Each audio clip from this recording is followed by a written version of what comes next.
Good morning, everyone. Welcome to Impact Discipleship Testimony Series. Today, a good brother of mine that I've known for over 20 years, who was raised as a Jewish boy, is going to tell his testimony of coming to Yeshua. And I've heard it. It's a magnificent story, so strap yourself in.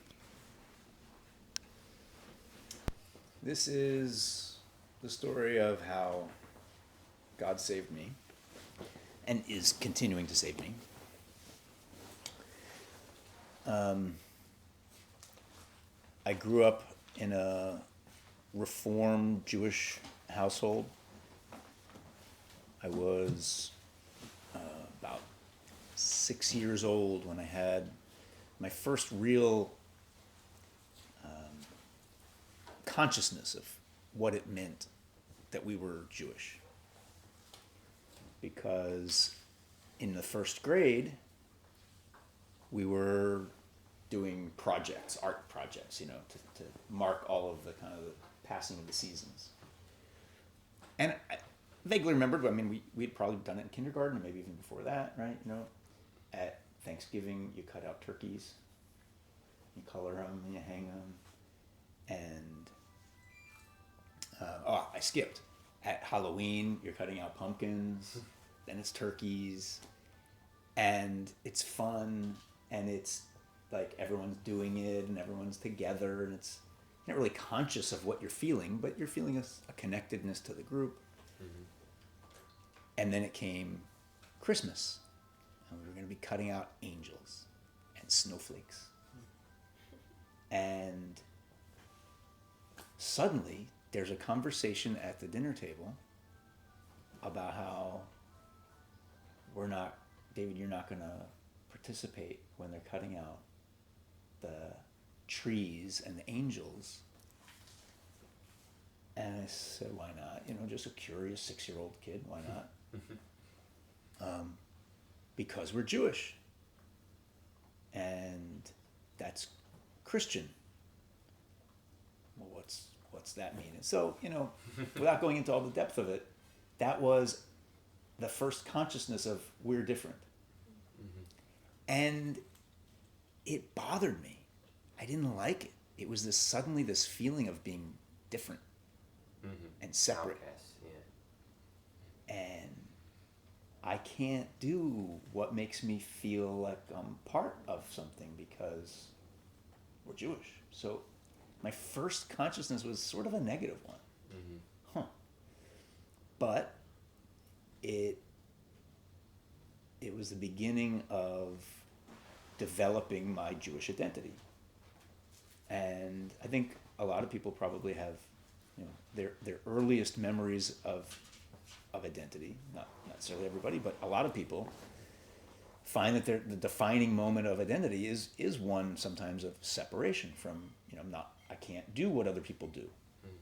Mm-hmm. So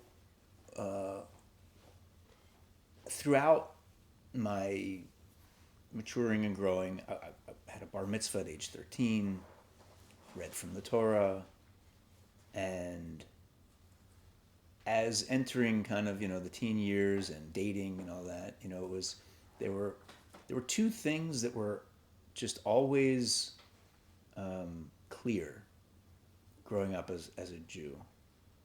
And one of them was spoken out loud, and one of them was never really said, but it was just as clear.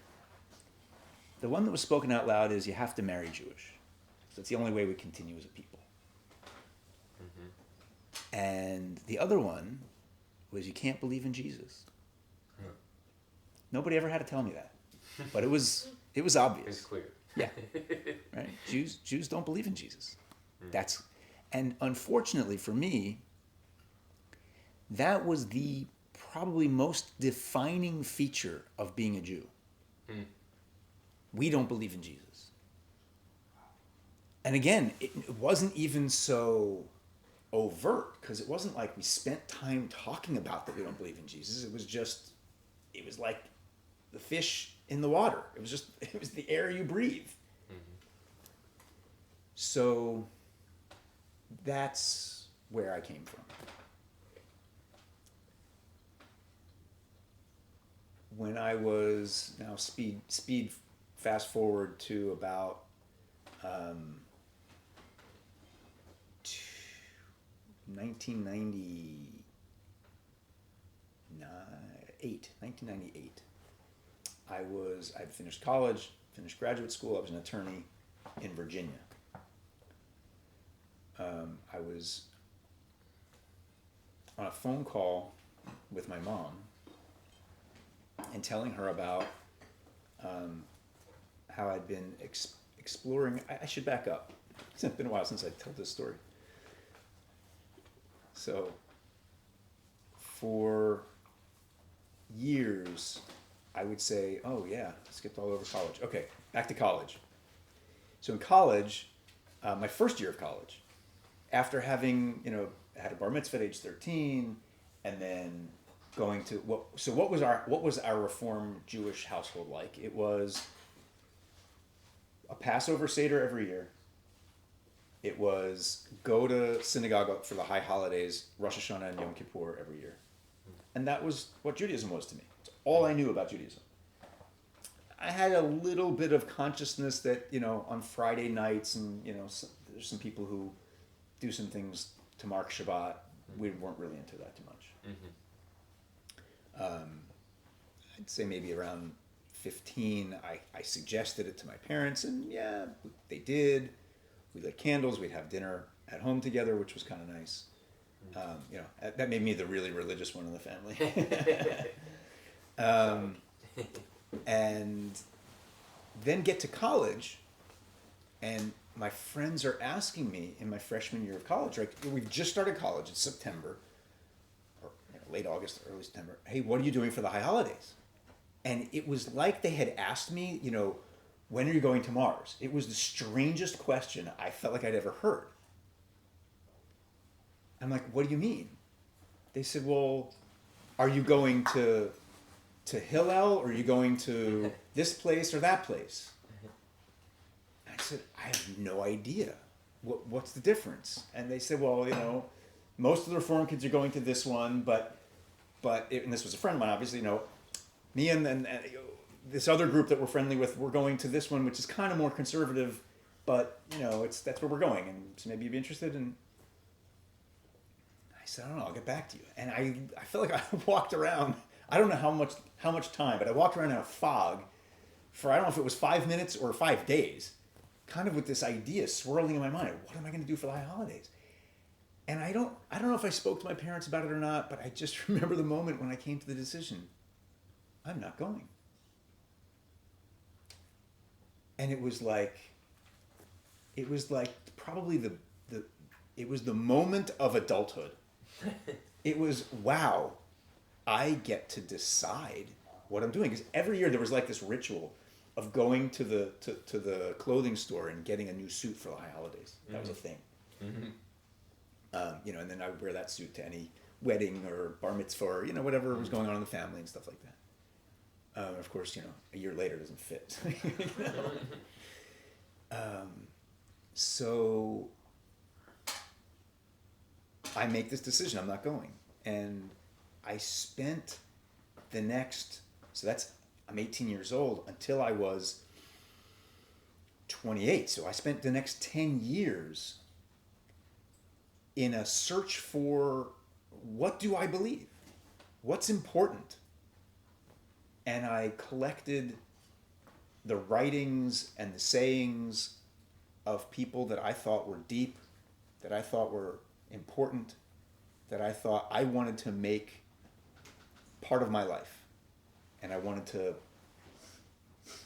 I didn't know exactly what to do with it, but I had this kind of scrapbook thing where I would just write quotes, or occasionally I would cut and paste something. And around 1998, I found out, so I'm 28 years old, because the year doesn't matter that much, except a lot has happened since then in terms of technology. But I found out that there's this thing called pantheism. Now, I had already on my own developed, through collecting these writings and everything, a theory of My wife likes to call it the theory, your theory of everything. TOE. So I developed sort of this theory that God is the universe, all the matter and energy in the universe, and the laws that govern how they interact. Mm-hmm. Pantheism, right. Right, which I didn't know was actually pantheism. Mm-hmm. But I had been following it. It had been my guiding principle for probably 5 years. And then I discover that there's I think it was called, I don't know if it was called the International Society of Pantheists. I was like, what? There's a whole bunch of people out there that believe this? I thought I was the only one. You know, I would share it with the genius of all genius. I figured it out. Right? And I would share it with people, and people were like, you know, okay, that's interesting, you know, or well, I can relate to that in this way or that way. But nobody ever said to me, yeah, me too, right? So then I find out that there are people who this is their thing, and I didn't know it was an ancient belief. So I start trying to figure out, how do I find these people? And I don't remember what exactly was the stage of I think the World Wide Web was kind of just developing at that point. Right.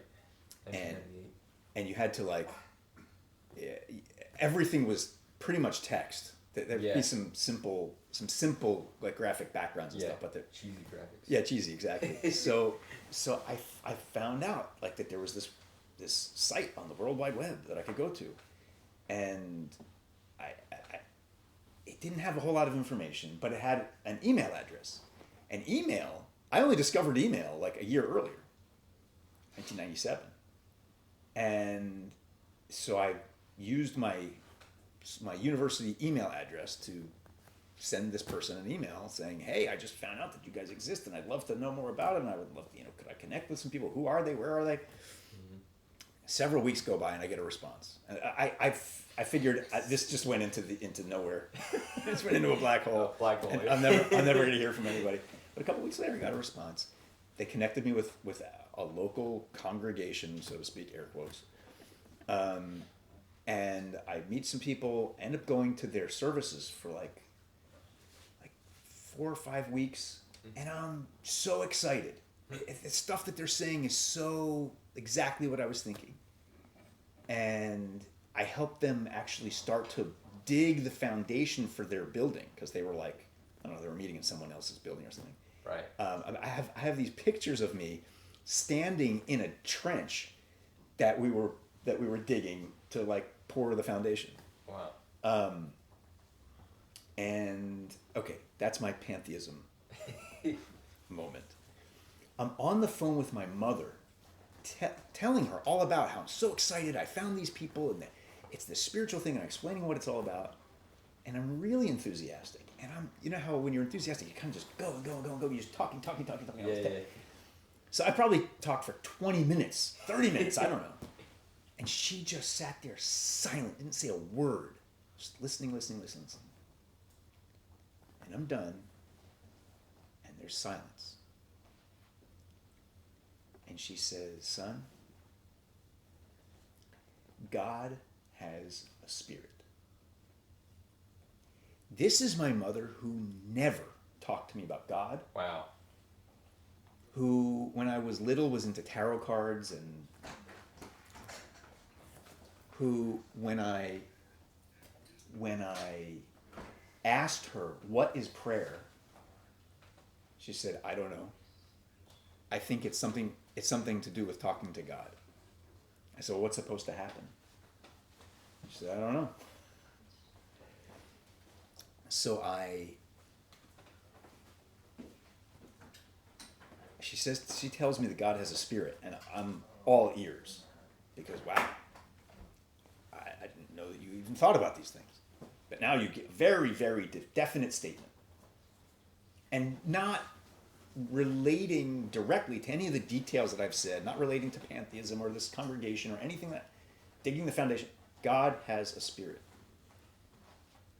And if you ever sense the Spirit of God leading you to do something, follow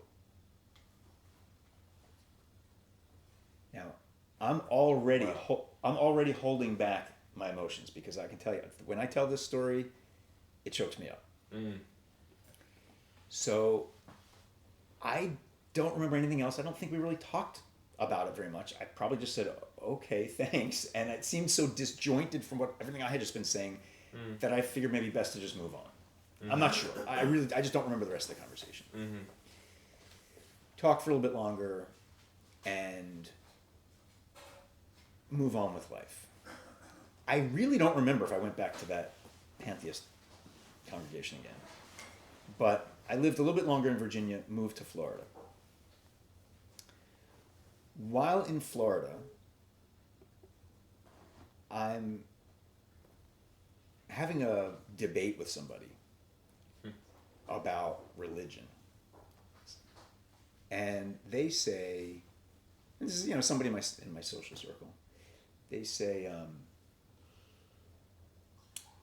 well, what's wrong with Christianity? I said, what I had learned from a Jewish person. Well, that the whole theory of Christianity basically is that Jesus is the Messiah, but the Messiah is supposed to bring peace on earth, and there were maybe some other details. Not supposed to be any war, hunger, or sad, and look around. How could Jesus be the Messiah if we have wars and hunger and difficulty and all this tragedy in the world? And the person and by the way, I had this conversation a few other times. I should throw in that over the years, there were various evangelists that,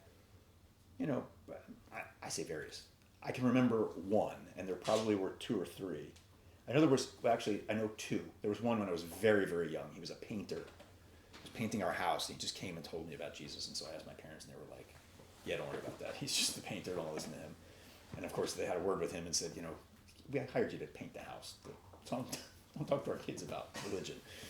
And the next one I remember was actually in college. And there, the world, right? The world, thank God, has people that are talking about the truth of Jesus, Yeshua. So you come in contact with them from time to time. They were never positive experiences. There was just one guy in college who came and was like, hey, I was just having lunch by myself. Can I sit with you? Sure. He starts sharing the gospel with me, and I said, can we talk about something else? So back to, sorry, this is a little disjointed and jumping all over. Back to, I've moved to Florida. I'm having this conversation, and I've used this kind of answer a couple of times to people. Jesus didn't bring peace, so he can't be the Messiah. And so they said, well, they challenged me. How about we go to a church, and neither of us were religious or went to any kind of congregation. How about we go to a church and ask your question, and how about we go to a rabbi and ask essentially the same thing, like, why is Christianity true and why is Judaism true? Why does Judaism not believe in Jesus? I thought that was a fair challenge. Let's try it. So we went to this church. Christ Church Methodist. I think it's like 44th Street in Fort Lauderdale, something like that. Christ Church Methodist. Just east of Federal, I think. And we get there, listen to the service. It's somewhat liturgical. So we open a hymn book, we sing some hymns. Then there's a presentation, a sermon of sorts, and then there's more hymns, and that's the service. And what was going on the stage was they were actually in the middle of a series of plays describing. Oh, and there's an altar call before the. It's not an altar call. It's a call to faith in your seat before the closing hymns. So they were doing a series of plays illustrating the fruits of the Spirit. And so we see what we play, and the pastor, calls for people to exercise their faith in Jesus, and then they're closing hymns, and that's the service. And we went, I think, twice, and then I said, okay, so let's go to the synagogue. And my friend said, well, one more time. Let's go to the church, and then we'll go to the synagogue. Okay, so third time we go to this church. And by this time I know the routine, right? I open the hymn book, we sing. We're watching the play. And the pastor is talking about love, joy, peace, patience, and saying that, somehow this is tied into the truth of Christianity. And I'm sitting there thinking, why does that mean Christianity is true? Like, who's going to say no to love, joy, peace, patience? Like, everybody says that those are valuable, and they're of all religions, all walks of life, so I don't buy it, I'm certainly not convinced by anything I've seen here for 3 weeks. And they finish, and the pastor does his call to exercise your faith in Jesus, and I'm like ready to sing the hymns, let's get out of here, and we'll be done with the church part. Then we'll go to the synagogue part the following week, I suppose. And I didn't even know what synagogue we'd go to. I'd find one. So I'm sitting there, we open up the hymn books to, the pastor tells us the page or the hymn number. I don't remember. And by this time I was proud of myself that I knew there was a difference between the hymn number and the page number. So I'm turning to the hymn number, and the book is open in front of me, and the pages are, it's just surprising. They look brighter than they should be. And I'm not sure what I'm seeing. And I think I probably transferred the book into one hand, and I remember holding my hand out and looking at my hand. And I looked up. I think maybe I got this wrong about the hand. I was looking at the book. I looked up. It was because I saw the pages look bright. I looked up.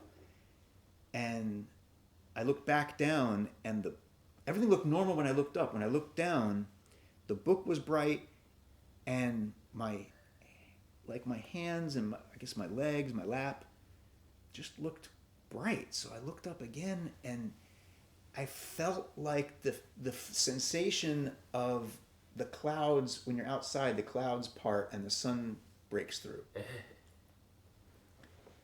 So I looked up, which, we're not outside. Why would I be feeling like I'm seeing the sun shine through? I looked up, and above me, now I should tell you, I'm in this church. It's 2 columns of pews with an aisle in the middle. I'm about 2/3 of the way, 3/4 of the way to the back, with my friend next to me.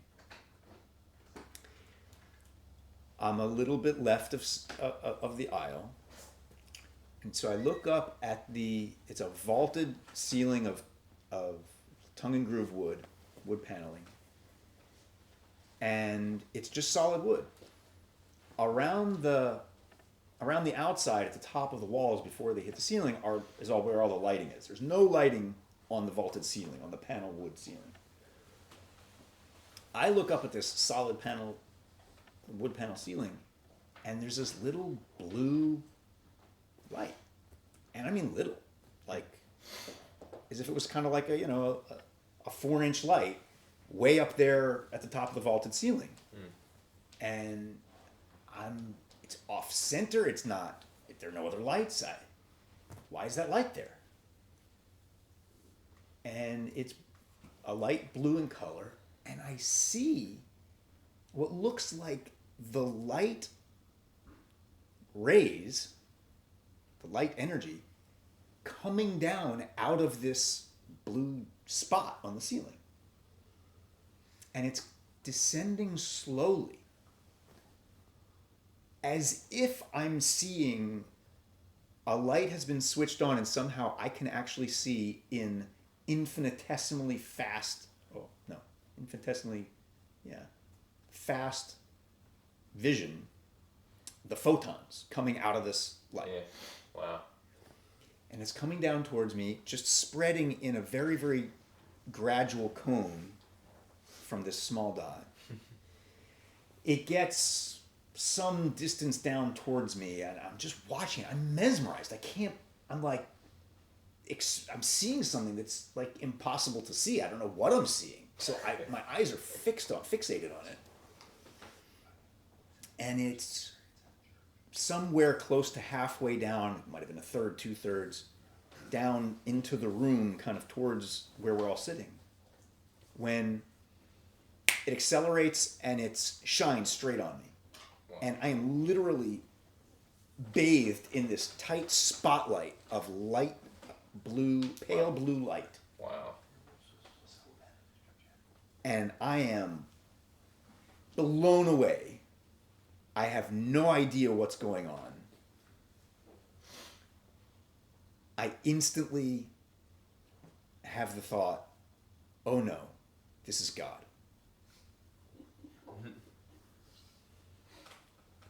Then, very close on the heels of that thought is, oh no, this is really embarrassing. Because I'm in the middle of this church, and I'm on a spotlight.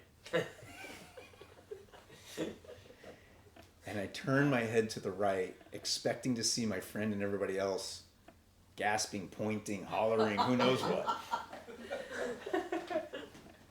And they're all just looking up at the pulpit, singing their hymn.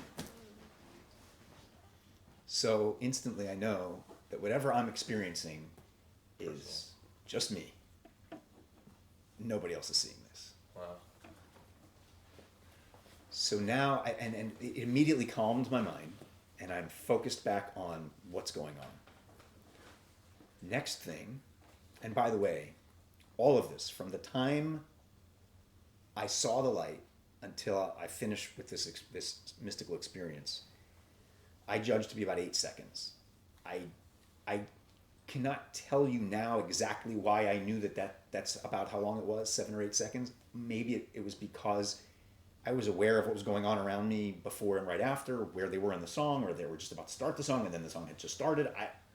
Somehow I knew it was a very short period of time. Right. Taking me a long time to describe it, but it was quick. Yeah. So now we're 2 seconds, maybe 3 seconds into it.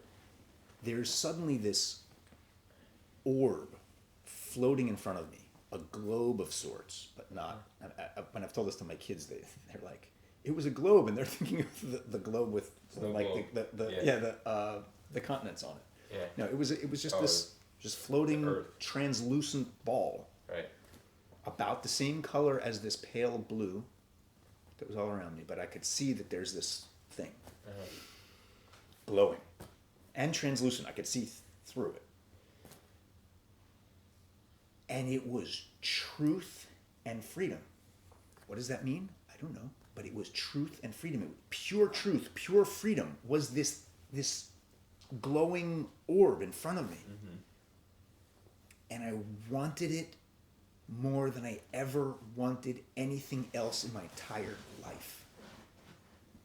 I never wanted a drink of water more than that. I never wanted to do something or experience something or be with somebody. I never wanted a hug from my mother more than I wanted that. And I tried to reach out and grab it. But I couldn't move. I could not move my arms. And then I knew, this is just all what's the word? There's a better word for it, but it's like intuition. There's just I just knew things.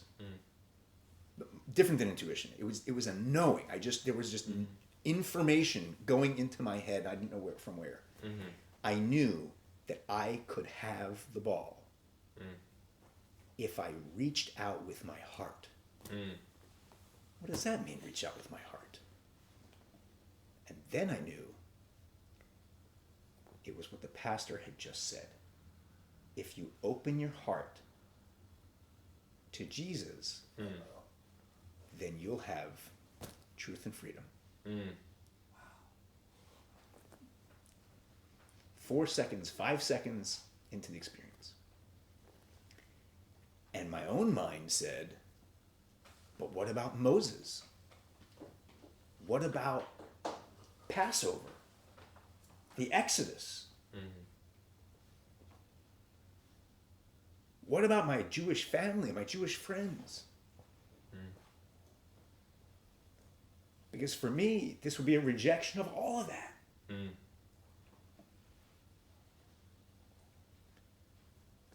About 2 seconds, I just kind of hung in a balance of indecision. I knew that this was God telling me that I can have pure truth and pure freedom if I will open my heart to Jesus. And on the other side of the scale is my identity as a Jew.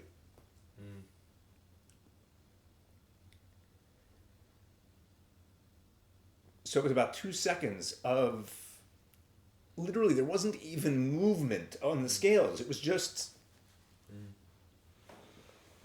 hanging there. And then the answer came bubbling up from inside, like my gut. It wasn't even my mind. It wasn't a decision.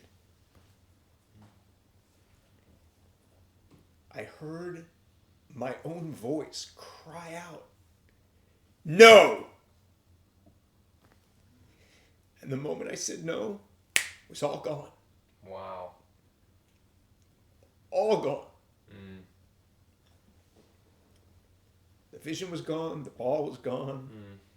My hearing was restored. I didn't realize I hadn't been hearing what was going on around me. And I was like able to see normally, because what I was seeing was mostly just the experience. I could see everybody around me, but I wasn't really aware of them. So I like came back to myself, and I was right there, and a few seconds had passed. My friend was pulling on my sleeve or touching my arm or something and said, "Are you okay?" And I was just kind of staring blankly forward. And I turned, I said, "Yeah, I'll be okay." And I felt my cheeks were wet. I wiped the tears off of my cheeks. So clearly my friend had realized that I was just sitting there staring straight ahead and tears are running down my face. And I still couldn't help thinking somebody saw that. I mean, like, how did nobody see that? And I'm looking around and they're singing and nobody saw anything. I'm looking up at the pastor. I'm thinking, oh, the pastor saw it. Everybody's looking that way up at the pastor, but the pastor was looking at me and saw it happen. And the pastor's the holy man, so he saw the spiritual experience. So I'm terrified of even talking to the pastor, but in a certain sense, I kind of wanted to. Need somebody to help me with this. What happened? So the service is over. The pastor walks to the back, walks down the aisle, I think with some, I don't remember what they do at the Methodist church, but there were some people who would light candles and stuff. So they all walk down the aisle, I guess, and he stations himself by the back doors, and then everyone files out, one row at a time, and goes past the pastor and shakes the pastor's hand. That's been happening for the last 2 weeks, and here it is. This is the way it goes. So I get into the line, and we're walking up towards the pastor. I'm thinking, he's going to say something. He's going to be like, "Wink, I saw it." And I get up to him, and there's this tense moment of I'm anxious, and he shakes my hand, and he's looking at the person behind me already. It's just, we go out, we go to lunch. I said to my friend, "Did you see anything strange in there?" "You mean besides you crying?" "No." And that was it. That's a Sunday morning. I was in a daze. I was trying to process it. I went to sleep, and by the next morning,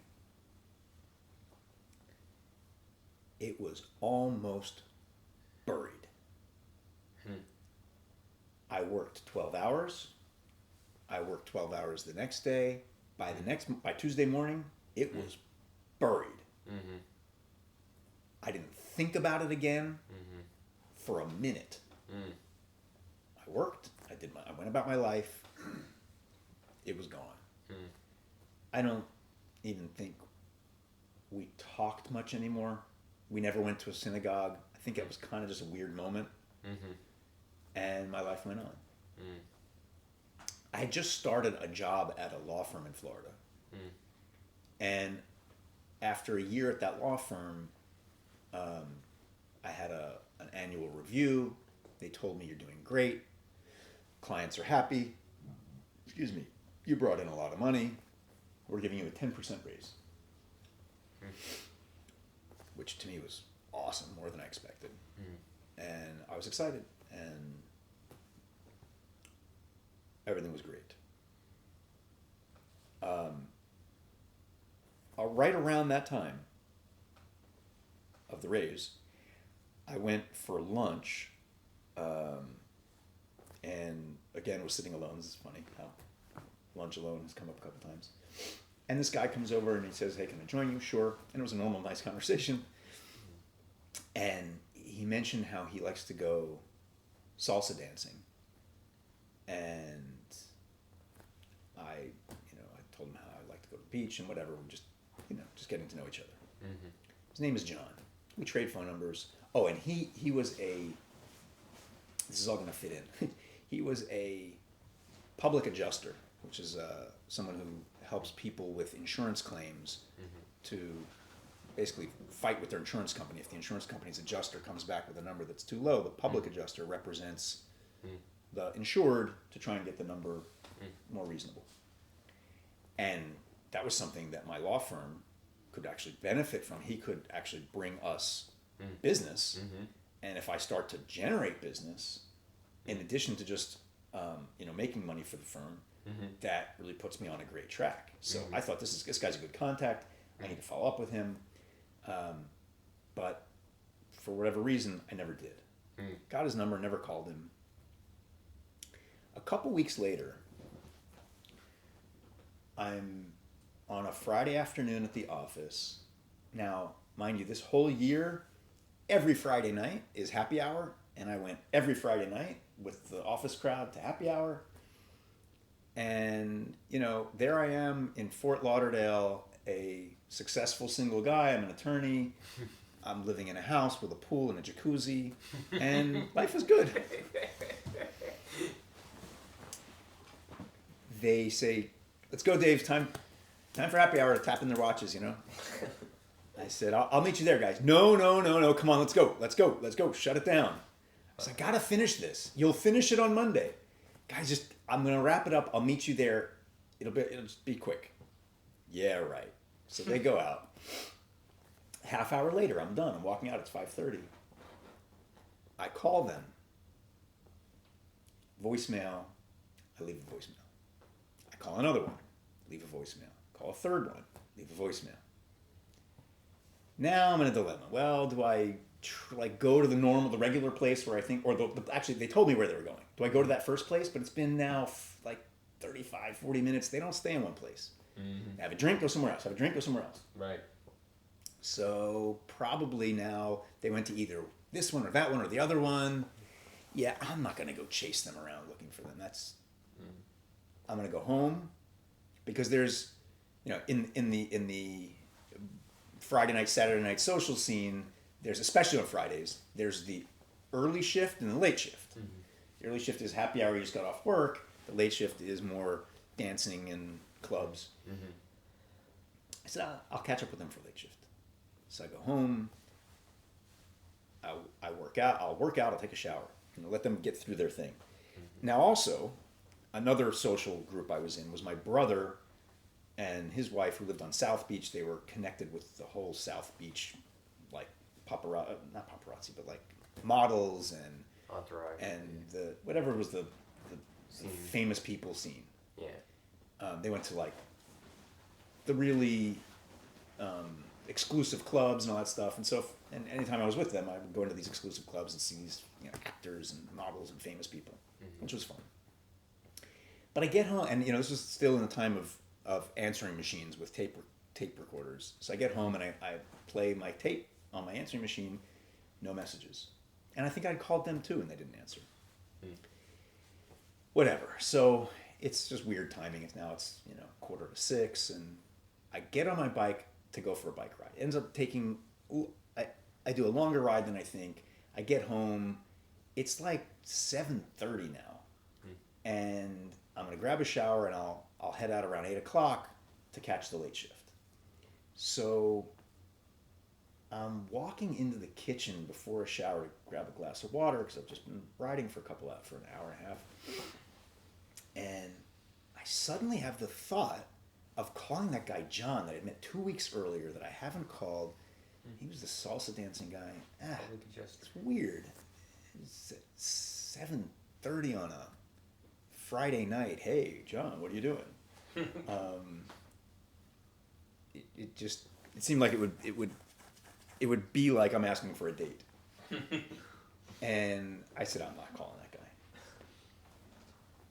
And that's when I heard in my mind, son, if you ever sense the Spirit of God leading you to do something, follow it.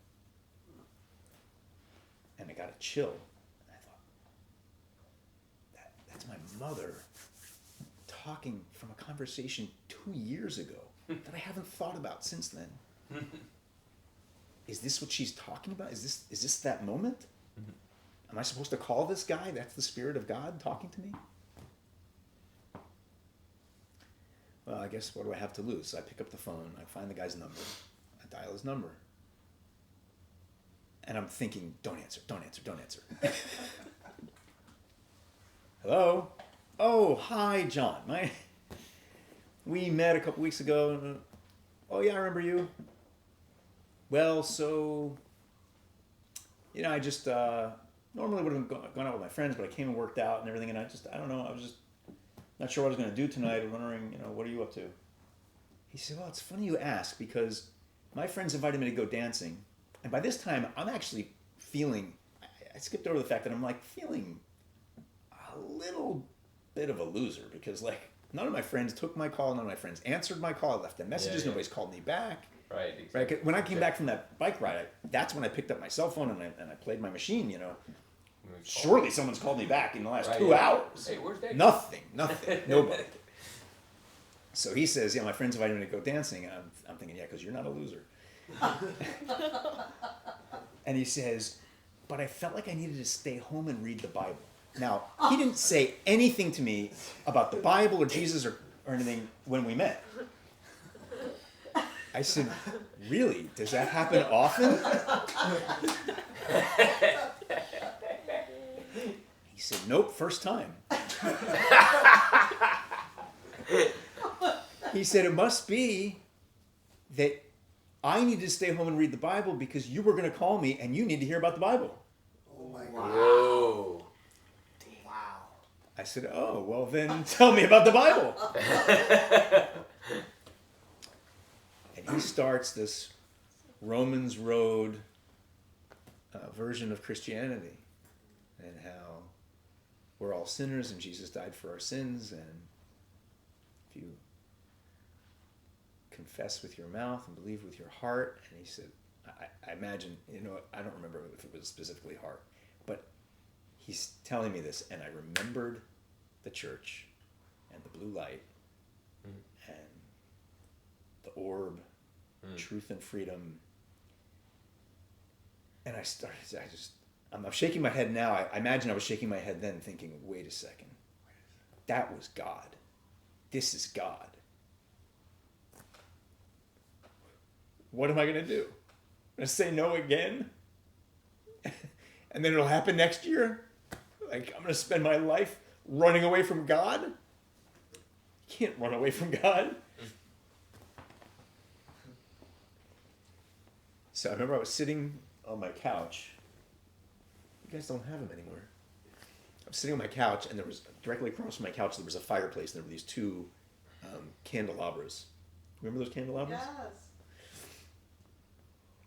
They used to be here. Yeah. And I said, John, I gotta go. And I didn't even listen. I didn't even wait for him to say anything. I just hung up.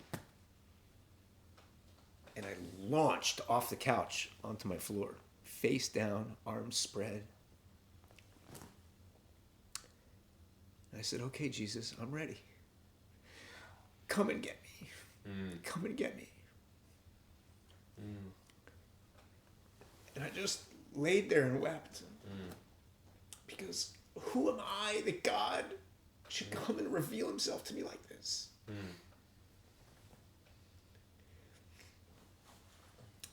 It was like a privilege that I didn't deserve.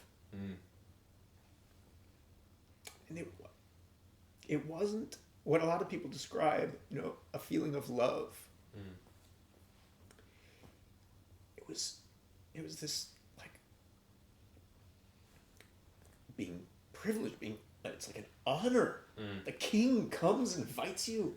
Right. Oh, me. Who am I? Wow. So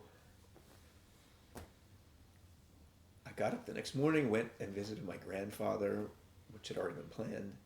While I'm at my grandfather's house, John calls. So I call him back. I didn't answer right away. I called him back. What's up? He said, oh, well, our conversation ended kind of abruptly last night.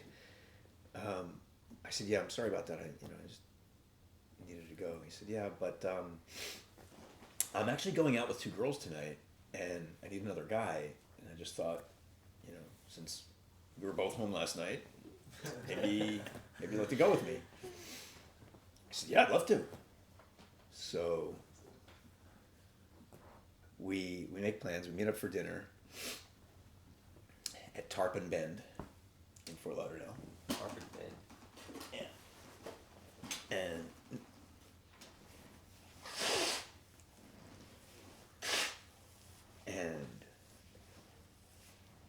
that was that. I left out that detail. That was where my friends were supposed to go the night before. Well, actually, where they went, and that I didn't meet them, and where I decided, they must have gone from there somewhere else. So I'm not going to bother. So I thought it was kind of ironic. So yeah, we meet at Tarpon Bend. We have dinner, and what was even more ironic is I had been there at least a dozen times for happy hour drinks. Never eaten dinner there. All right, so we go. We start to have dinner, and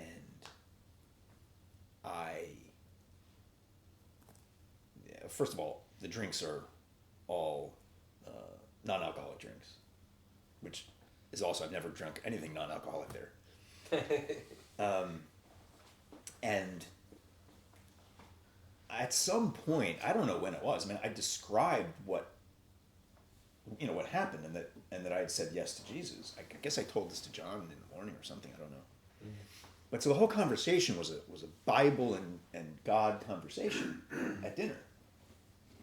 And we're there for probably 3 hours, and I said, look, we really should give the table back to the server, like, they're trying to make money here. And okay, well, let's go to somebody's house.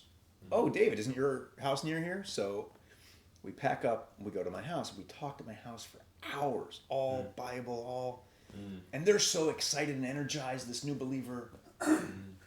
And I'm just soaking it up, and I'm open-minded, and I'm kind of blown away that, like, what am I doing? But it's right. I know it's right. It's true. I'm ready. And then, like, the evening is over, and they say, well, we're going to church tomorrow morning. I said, oh, good. Have a great time. They said, what do you mean have a great time? You're coming with us. I said, no, I am? I said, yeah, you're a believer now. Believers go to church. I was like, I'm not sure. I don't know if, like, yeah, 8:30. We'll see you there. Here's the address. I'm like, oh, okay. They head off. I hit the, and they're like, look at their watch because it's probably 12:30. I hit the sack. I have a dream that night. Now, you've all probably experienced a dream that's not like other dreams. It's a dream that is so vivid and so real Right. that when you wake up, you're shocked Yeah. that you're in your bed. You're like, how was that not real? Yeah. What was my dream? Now, for background, my family never had any involvement in any military service that I knew of. I dream that I'm the captain of a ship, a military ship, in World War II. We're on the high seas, and we're cruising along, and there's suddenly the ocean next to us is roiling and bubbling, and there's bubbles and oil slick, and up comes this submarine, pops up to the surface like way too fast. Hatches open, sailors come scrambling out. They're Japanese sailors. Wow. They're trying to get away from the submarine. Wow. They start swimming towards our ship. We're lowering rope ladders to them down into the water. They're climbing up onto our ship.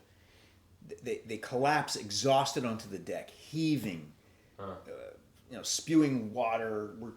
My staff is, or my crew is tending to them and doing the best that they can. And I look around, and of course, these Japanese sailors all have weapons. They have sidearms. They have guns. And I look around, and all of us are like Gomer Pyle, dressed in our uniforms, but no weapons. And I'm thinking, oh no. The next thing that happens when these guys, finish getting over their exhaustion is they're going to take over our ship. So I say to the first mate, where are the weapons? He says, they're inside. I don't know, whatever he said. I said, we got to find them. So we start, I run from the deck into like the interior of the ship, and we're opening cabinets and looking under things and we're like searching. Where are the weapons? There are no weapons. And it's this search that goes on and on and on. For a lot of people, it's the underwear. Like you're out in public in your underwear, and it just keeps going and going, or running in mud, and you can't get where you're trying to go. Right. It just goes on. And my alarm goes off. I wake up, got to go to church. Oh my gosh. Go to church. I get there. And apart from, there are other details, but to get to the meat of it, it's the end of the worship. There's some announcements.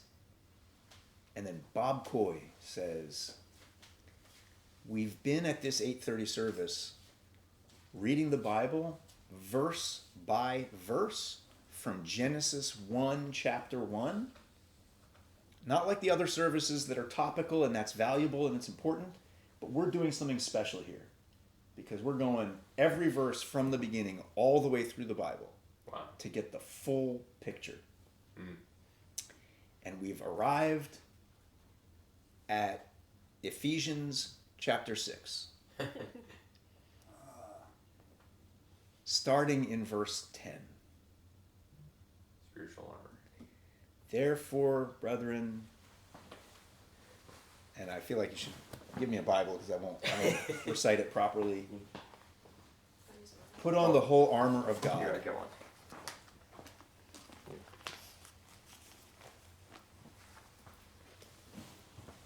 Put on the whole armor of God. Finally be strong in the Lord and in his mighty power. Put on the full armor of God so that you are able to stand against the schemes of the devil. I'm thinking, okay, here I am. I'm a church guy now. It's going to be God and devil. That's what we're doing. For our struggle is not against flesh and blood, but against the rulers, against the powers, against the worldly forces of this darkness, and against the spiritual forces of wickedness in the heavenly places. I think he probably was stopping verse by verse and he's expounding.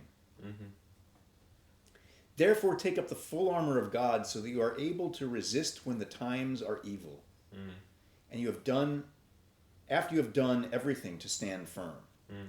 Stand firm then. Buckle the belt of truth around your waist and put on the breastplate of righteousness. And when he got the breastplate of righteousness, I imagined a medieval knight with a breastplate. And I thought, strap your feet in readiness with the good news of peace. Above all, taking the shield of faith. I see that knight again. With which you will be able to extinguish all the flaming arrows of the evil one. The knight's being shot with flaming arrows. And take the helmet of salvation. There's his helmet, which is the word of God. And probably around this point, he's saying, this is all a spiritual, what Paul is telling us is this is, our battles are spiritual battles. And so you need spiritual armor to fight the battles. And I'm thinking, armor. It feels like deja vu. Pray in the Spirit on every occasion with all kinds of prayers and requests. With this in mind, this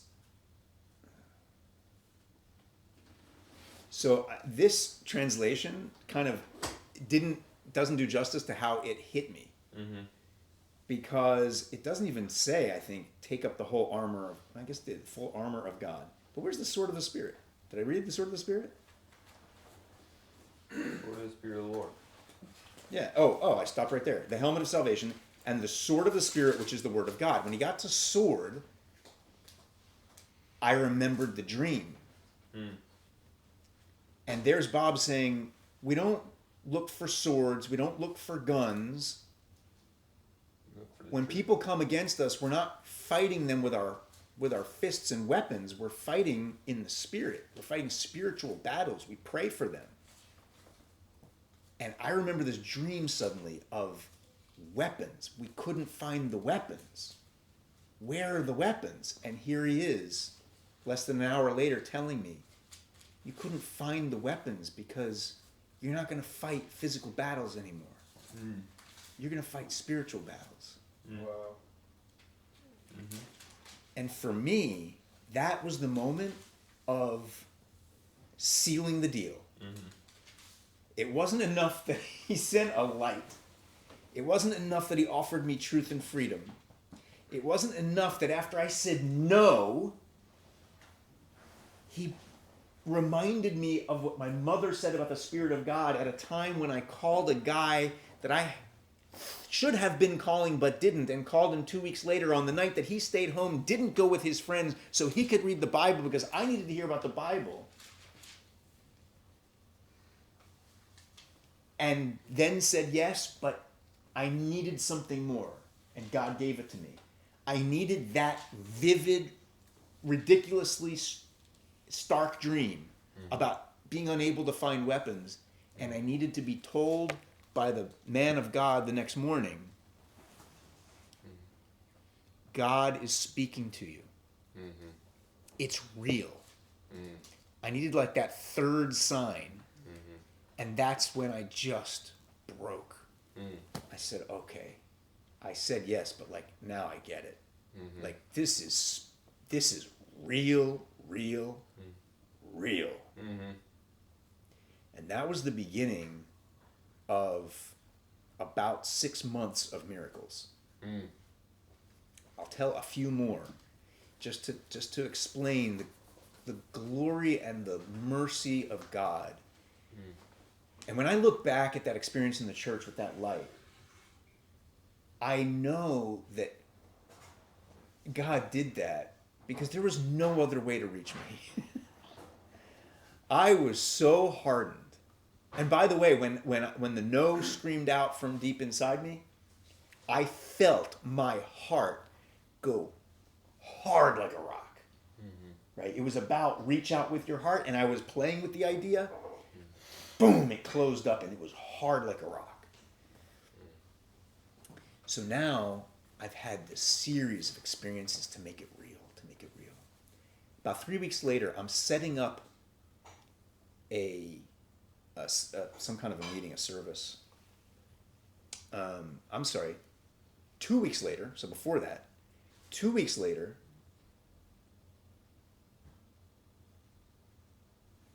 let's go even closer. That's Sunday morning. Monday night, there's a new believers meeting. I go to this new believers meeting Monday night, and they gave everybody 3x5 cards, index cards, and they say, if you have any questions, write them on here because we have a lot to cover. We're going to cover it all. There'll be time for questions at the end. Mm-hmm. We can't stop. So while they're talking, I'm thinking about everything that's happened since that moment when I said, okay, Jesus, I'm ready, come and get me. Between talking to John the next day, and then that was because it was Friday night, talking to John on Saturday morning, then dinner Saturday night, all that conversation, and then the church moment of, the dream, and then the sermon that matched the dream, and there was the rest of that Sunday was just like awesome, and I'm like reading the Bible and I'm talking to people. I probably stayed at the church the whole day. I don't know. Mm-hmm. I'm just soaking it all in. And then Monday I went to work, and then Monday night I go to this new believers meeting. And it hits me when I think to myself, how long ago was that moment when I dove onto the floor and I said, okay, Jesus, I'm ready, come and get me. Mm-hmm. Was that a week ago, 2 weeks ago? When was that? Mm-hmm. And when I played the events backwards in my mind, and it only went to last Friday night, I grabbed the 3x5 card, which I still have to this day, and I wrote, I wish I had to tell you exactly what I wrote, but it was something like, praise God and Jesus Christ and the Spirit. It's only been, I think I wrote a day and a half, so maybe I counted the Sunday morning was really when I gave my life, really. Because I think that was the first time I had heard you have to give your life. Like, This is not games, you can't be half in. It's only been a day and a half. And already the changes in my mind and in my heart are so many and so complete. It seems like it would have taken a lifetime. Mm-hmm. It could have only happened in an entire lifetime. Mm-hmm. I was completely changed, turned inside out. Yes. That's Monday night. 2 weeks later, so a week and a half, so Monday night, then Friday, and then another week. So now it's 2 Fridays after actually literally 3 Fridays after I said, okay, Jesus, come and get me. I'm sorry, 2 Fridays. The boss calls me into his office. Now, I've just gotten a raise and told I'm doing great. And he says, and there's another partner sitting there, and he says, David, we're going to have to let you go. Oh. And I'm dumbfounded. He said, he didn't even say much. He said, we'll give you a few minutes to gather your things. And I said, why? Personality conflict. Personality conflict. And I wanted to say, what happened to the raise and all that stuff, but I could just see, his mind was made. So I got up kind of in a daze, packed up my stuff, and I left feeling so dejected, so low. And I called a friend from church who said, oh, well, there's a singles meeting every Friday night. You should go to the singles meeting. And I'm thinking, that is the last place on earth I want to be right now. Like, to me, singles is meeting people and, trying to find someone. And I'm like, my confidence has been obliterated. There isn't any. It's not low. There's just none.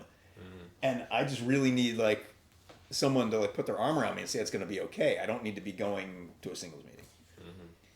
So, whatever. I end the call. I decide, okay, you know what?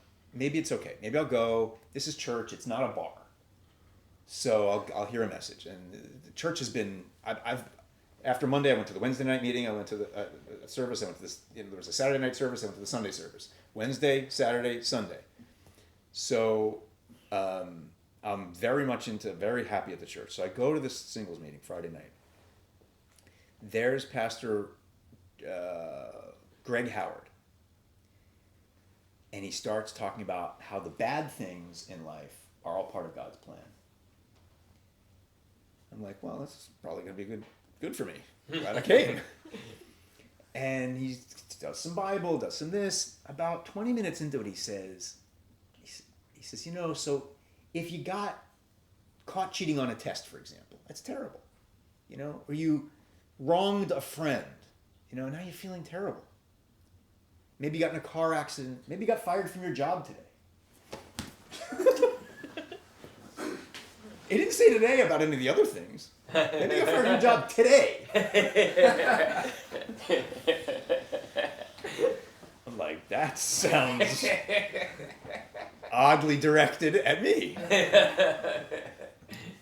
And he goes on and he's talking more, spirituality and philosophy of God and how things work. And he says, so for that person who maybe got fired from their job,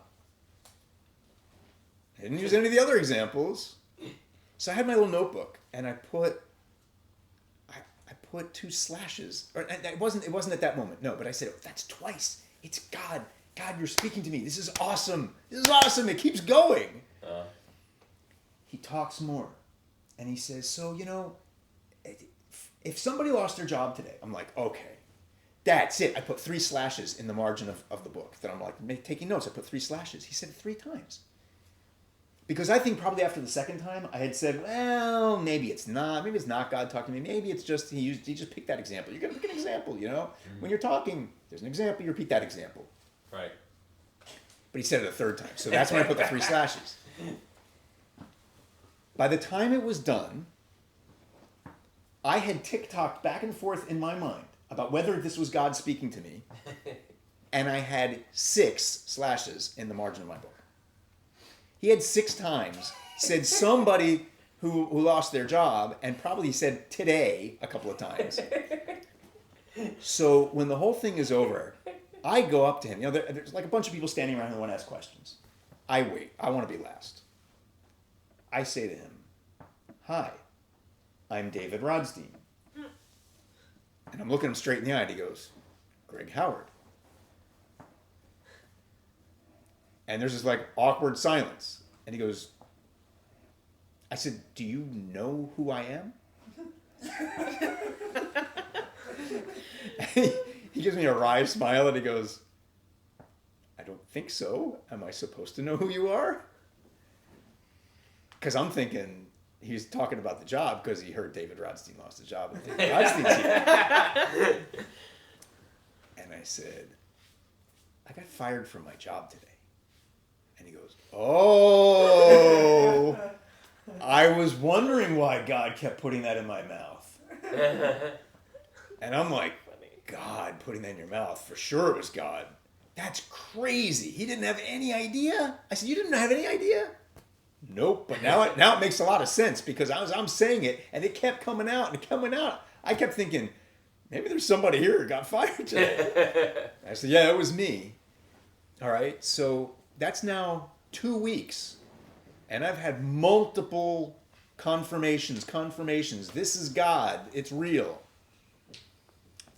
I think it was Wednesday probably of the next, maybe, I'm not sure, but it was somewhere within the next week. I'm setting up chairs for some kind of a thing they're doing. And this guy comes in and he says, he's just kind of chattering and talking, and I said, could you help me with the chairs?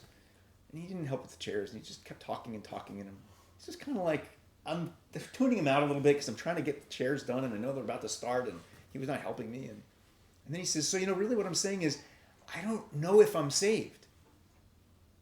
And I stopped in my tracks because I've just now lived 3 weeks in heaven. 3 weeks of a totally transformed existence. Right. For 3 weeks, I'm in my car, I'm walking, I'm talking, I'm looking around, and I'm seeing the world is completely blind and oblivious to reality. Right. They have no idea what's going on. Uh-huh. And I am transformed. I haven't even thought about my other friends or a bar since that happened. Everything is God, Jesus, Bible. When I got fired, I went to the unemployment office. I was like, oh my gosh, I'm going to the unemployment office. I can't believe that. But I'm sitting there at the unemployment office reading the New Testament. Someone gave me a New Testament and Psalms. Shocked to find out. Like, I'm expecting to read a book of Christianity. It's a book of Judaism. It's a bunch of Jews. It's a bunch of Jews talking about Jerusalem and Abraham, Isaac, and Jacob and Passover and Hanukkah. And when he said, I don't know if I'm saved, immediately in my mind it said, then you're not. But I had enough wisdom to not say it. And I said, I think you should talk to the pastor. He's like, yeah, I tried that, but no. I said, no, I think you should definitely talk to a pastor about this. So that's 3 weeks in. And I'm hanging around with this group, which includes the 2 girls that we went to dinner with, but not as much the guy. In fact, after that church service, that first church service where Bob was talking about the dream that I had, though he didn't know it, I by the time the service was over, and I mean, I was on my knees crying all the way through the worship and everything else at the end, just broken, just so thankful. It was just gratitude. God, I lived this life absolutely separated, not knowing that this is what reality is. Mm-hmm. Having no clue. Mm-hmm. And people came to me and they told me. And I was, no. You came and told me. I said no. Mm-hmm. So full of gratitude. You kept at it. You didn't give up on me. Not me. It's unbelievable. So after crying for like literally 30 minutes, I got up and I'm looking for John. I want to tell him how great, what a wonderful, this is the best day of my entire life. And I find him in the bookstore and I told him, I said, John. And he looked at me and I said, this is the biggest day of my entire life. And he said, that's nice. And I could just see like there's just no recognition. I said, wow. I'm a Christian today. And he said, that's great. Mm. And so I don't know, he just, like God just used him for that purpose, and he had something else he needed to do. Mm. He said, all right, I'm in this friend group at church.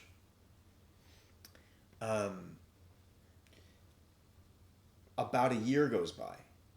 I start to get much more interested in Judaism and like why does it seem like there's this dichotomy? Why am I reading a Bible that seems like it's Judaism plus Jesus, but I'm being told that that stuff has passed away and it's gone and God's different now, and it's just not sitting well. And literally that came up about 6 months into my walk with God, and I start talking to the pastors. I spent 6 months trying to figure it out, trying to hang in there, feeling like, this is my spiritual home. This is where God led me. Mm-hmm. Oh, I should tell you more. Mm-hmm. About 3 months in, I'm going to Calvary Chapel, and my route was go up 95 and go west. So I'm going west from I-95, and I don't know, maybe four traffic lights, something like that, before you get to Calvary Chapel. I'm listening to some praise music, and I'm praying. I get this really, really strong feeling. And I kind of a thought in my head, talk to the guy in the next car about Jesus. I'm like, really? Like, I'm not an evangelist. That just was never my thing. I always felt self-conscious going and talking to people about Jesus, partly, I think, because of my own experience, because I knew how much it was a turn-off to me when people did it. I tried it a bit. I did some street evangelism. I did some evangelism at a homeless shelter.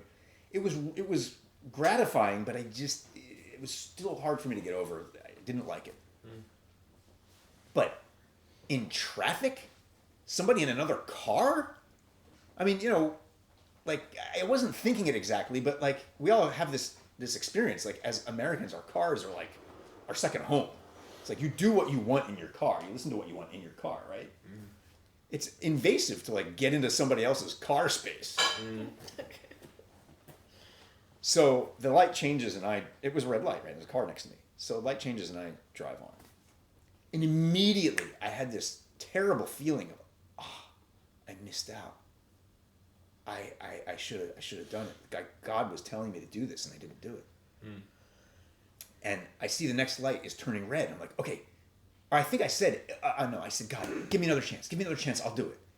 And the light turns red and I end up next to that car and I didn't do it. Light turns green. We drive on. I'm like, oh no, I said I would. You gave me the chance and I blew it. Please, I'll do it. And the light turns red and he's stopped. There are about 6 cars in front of him. There are 2 cars in front of me. So that means in order to do this, I have to stop about 40 feet behind the car in front of me, leaving a giant gap. And I know people behind me are going like, what are you doing, guy? Mm. But I'm getting my third chance. I'm not going to blow it. I roll the window down. I turn my head. I hit the horn. The guy starts rolling his window down. I open my mouth. And why do I say open my mouth? Because I had no idea what I was going to say. And I just said, well, if you're going to do it, you better open your mouth. So I open my mouth, not knowing what I'm going to say. And he says, hey, do you know how to get to Calvary Chapel? And I'm like, God, you are awesome. Thank you. I said, yeah, follow me. And then people behind me start beeping. So I figure out how in traffic to like get kind of close to him and in front of him. He gets behind me. We pull into the overflow lot because we were late. The church was already full. Mm-hmm. We get to the overflow lot and I am singing praises. I'm like, God, you are incredible. Mm-hmm. I can't wait to talk to this guy and tell him what just happened in my car. Mm-hmm. That God told me and I said no and it gave me a chance and no and then I did and then you... And I park and I get out and I'm all excited. And the guy comes up to me and again, he speaks first. He says, I don't know if I'm supposed to be here. I'm like, you have no idea how much you're supposed to be here. He says, I said, well, why are you here? Get invited by some friends? He goes, yeah, and they're Christians, but I don't know if I should be here because I'm Jewish. Oh my God. So I thought about telling him the whole thing. But I said, listen, it's okay. I'm Jewish too. This is a good place. Just go, listen. You're going to be all right. And I pray that guy listened and that he's in the family. And then what's interesting is for me as a Jew, he's in, I have my own nuclear family, right? And I have 2 extended families. I have all the Jewish people who are my family by blood. Mm-hmm. And I have all the believers in Yeshua. Amen. Who are my family by spirit. Mm-hmm. So now we get to... I've started to explore my Judaism. So right, that was a few months in. Before I was asking Judaism questions. I mean, I did get to one of the responses to my Judaism questions was, there's a great we have tapes on that in the tape library. You should go take So I listened to some of the tapes. One of them was called the 10 Demandments. Oh yeah, I remember that. The 10 Demandments. So I think that was the beginning of the break. That was where I really scratched my head. But I exercised a lot of loyalty and said, I want the truth. I'm not going to be so arrogant to say 6 months, 8 months into this that I know the answers, that I know that this is wrong, but it certainly doesn't feel right, and it doesn't look like it matches the Bible. So I kept asking and asking. And it got to the point where I think I was probably sitting with, I don't want to say his name in case it wasn't him, but I remember who I think I was sitting with, one of the pastors, and he said, I'm not telling you to leave, but you're having trouble with our message. It seems like you're uncomfortable here. Maybe you should look for a place where you're able to find answers that make more sense to you. And I think I was really looking for that kind of permission, because without even thinking about spiritual authority, I think I had adopted the attitude that I need to be here and I need to. So I think when that happened is when I started to attend other congregations that were Messianic. I end up getting very into studying Orthodox Judaism. I decide to actually go to Jerusalem, close my little fledgling solo law practice, and because I'd been fired, right, and I just started practicing on my own with a group of wonderful believers in Hollywood, and I moved to Hollywood. I then closed that up for, I think it was intended to be like 10 weeks, and I went to Jerusalem and I studied. First time? It was actually the second time. The first time, it was interesting, but it wasn't. The first time was it was like a weekend. I was just there, and I checked out something for 3 days. This is 10 weeks. And I've already now, for months, been studying Talmud with an Orthodox rabbi. I get to Jerusalem, and this is for full-time yeshiva study. And this is not dabbling. This is morning, afternoon, and evening. Right. And I'm there for 10 weeks, and I realize I have got to come back.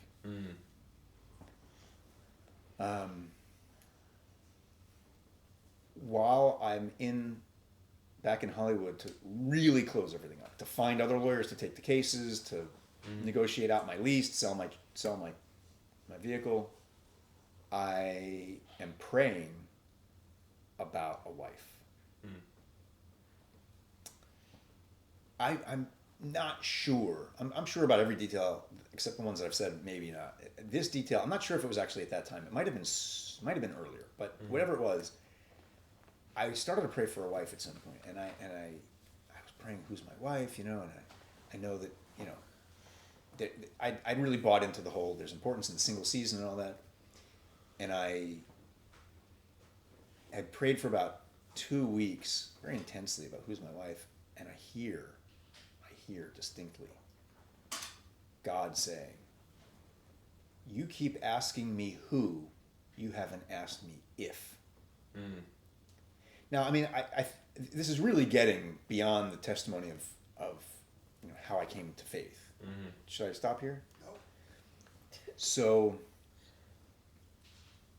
I was so disappointed when God said, you haven't asked me if.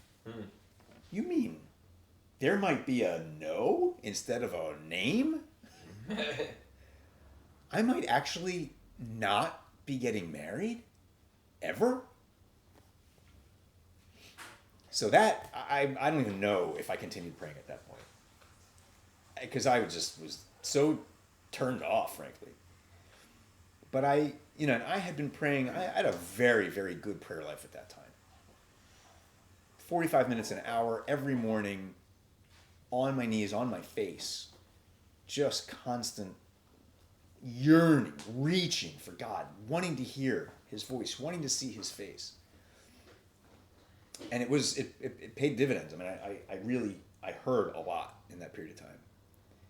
Well, after 2 more weeks of praying, if, God, am I going to get married? Do you want me to get married? Am I supposed to be, and I spent 2 weeks studying Paul and his messages of, I wish that all men could be as I am. And Jesus saying to his disciples when they said, Moses said that a man can divorce his wife for any reason what do you, and Jesus said, never separate except for infidelity. But nevertheless, and they said that's a hard saying, and he said, well, it's even better if you can remain single. I thought, my gosh, is that what this is? So after 2 weeks of praying that and studying that, I got to the point of accepting it and saying, okay, like maybe it was even 1 weekend. I said, all right, you know what? This is a thing. I understand. Some people are called to celibacy. I was learning more about it. If that's me, then that's me. I don't feel like I am, but you know everything. So another week of praying, like, what's the deal, God? Should I keep praying for a wife? Should I be praying about how do I be celibate and how does that work and how what's that going to be like? It was now 2 week period, and he said, okay, you can start praying for who? Oh, so there is going to be a wife. So I prayed another 4 weeks about who, and after 6 weeks of intense prayer, he said, it's Renee. Okay, so now I know it's Renee, and this was one of my friend group.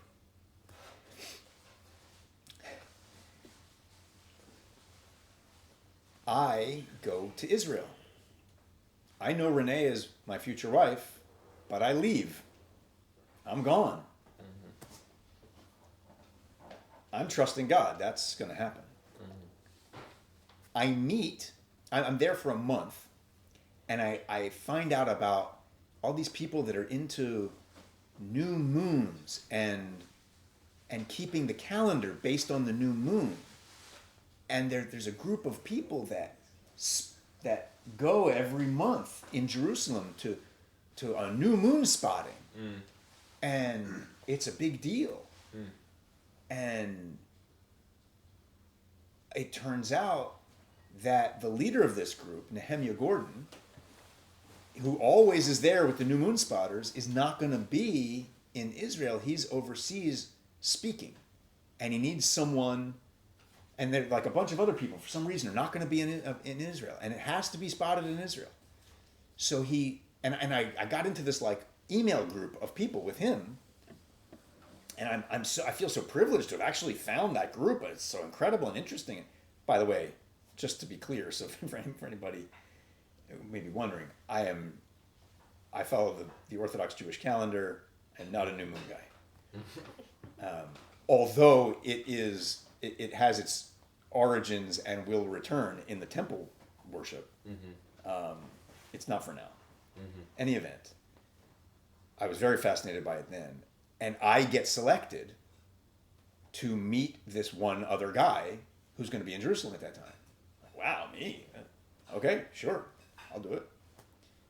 So I'm given that guy's name, and I meet him, and this is not just any old new moon, but the reason people were very upset about it is because it's the new moon of the 7th month, the month of Tishrei, which is the new moon of what we call Rosh Hashanah, and what they were all calling Yom Teruah, the day of blowing, which the Bible also calls it.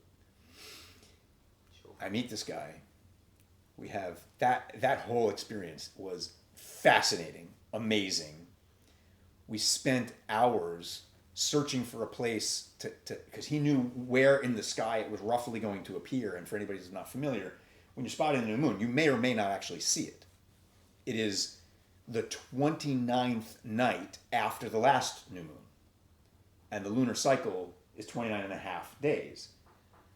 So you always will either see it the 29th night or the 30th night. We're trying to find the best vantage point to see it. And it happens for a short period of time as the moon is setting in the western sky. If you're going to see it, you'll see it for just, it could be as little as 5 minutes, or just as it's going down over the horizon, depending on the atmospheric conditions and the light and everything. So we're trying to find the best place. Anyway, we spent at least an hour, probably more, walking around the old city of Jerusalem, and nowhere was going to work. And we got kicked out of one place. Like we were on the walls, the ramparts around Jerusalem, and found a good spot, but we actually had to like walk around a gate to get there. He was like, I don't know if it's okay to like, basically climb a fence and go where we're not allowed to. Like they closed the fence because we're not allowed to go there. Mm-hmm. And then somebody said, yeah, you're not allowed to be here. So it's late and it's getting to be time. And so I said, well, look, my yeshiva dormitory has a great view. I mean, like we can see down onto the Temple Mount. Mm-hmm. He's like, well, let's go. I'm thinking, oh my gosh. 2 believers going to the rooftop of a yeshiva dormitory to spot the new moon. It was just so not their thing. On Rosh Hashanah when I'm supposed to be in the yeshiva praying. Mm. We go up there, we see it. It was an amazing experience. Mm-hmm. We end up being best friends. Mm. We see each other all the time. It turns out he and I went to high school at the same time, in the same high school in Philadelphia, and never met. Wow. We were right. We were one. He was 1 year. Actually, he might have been 2 years ahead of me. Mm. But he was anyway. Students. Yeah.